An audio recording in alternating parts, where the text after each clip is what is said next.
Hi guys, আজকে অনেক দিন পর আরেকটা মিনি ব্লগ নিয়ে চলে এসেছি। আজকে বোলপুর যাওয়ার সেরকম কোনো ইচ্ছা ছিল না, কিন্তু হঠাৎ করে প্ল্যান হয়ে গেল, তো সেজন্য আমি এখন বোলপুর যাচ্ছি।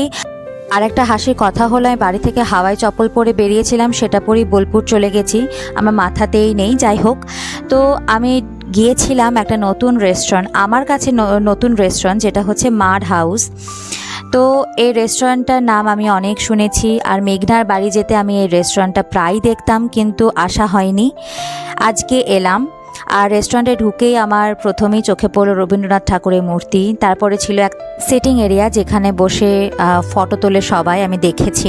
আর এটা অদ্ভুত ধরনের মাছ, একটা বিরাট বড় অদ্ভুত মাছ, আমার দেখে ভীষণ ভয় লেগেছে। মাছ দুটো আবার ছিল।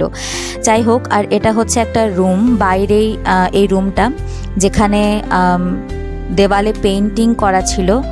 তো এই রেস্টুরেন্টের মধ্যে একটা গ্রাম্য পরিবেশ আছে, যেটা আমার খুব ভালো লেগেছে, কারণ রেস্টুরেন্টটা ঢোকার সময়ই একটা মাটির দেওয়াল ছিল, তার সাথে খড়ের চালের মতো একটা কিছু ছিল, ওটা আমি জানি না ওটা কিভাবে করেছে। তো তারপরে দেওয়ালে যতগুলো পেইন্টিং দেখতে পাচ্ছ তোমরা, সে সবগুলো হাতে আঁকা, এই যে অপূর্ব সুন্দর। আর এই পেন্টিংগুলো হচ্ছে মাটির সরাতে এঁকেছে।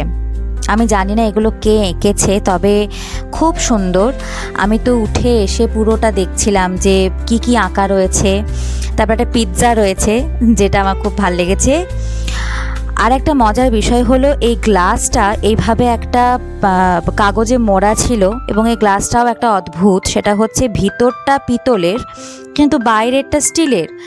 আমি জানি না এরকম, আমি তো কোনোদিনও এরকম গ্লাস দেখিনি, তোমরা দেখে থাকলে আমাকে অবশ্যই জানাবে। তো এটাও আমার খুব ভালো লেগেছে।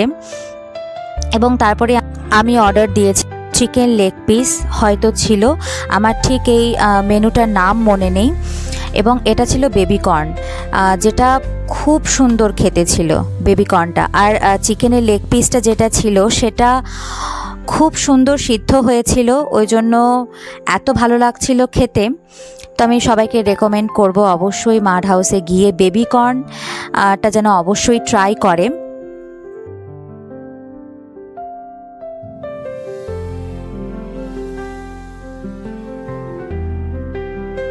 তো আমি এই দুটো স্টার্টারই অর্ডার দিয়েছিলাম, আর বেশি কিছু অর্ডার দিইনি। তার কারণ হচ্ছে এখানে খেয়ে নিলে বাড়িতে গিয়ে আর কিছু খেতে পারবো না, আর আমি মাকে না বলে এসেছি, হঠাৎ করে যেহেতু প্ল্যান, সেহেতু মাকে না বলে এসেছি। আর বাড়িতে গিয়ে খেতে হবে, না খেতে পারলে মা বকবে। তো এই ভিডিওটা এখানেই শেষ করছি, সবাইকে টাটা, পরে ব্লগে দেখা হচ্ছে, চলি।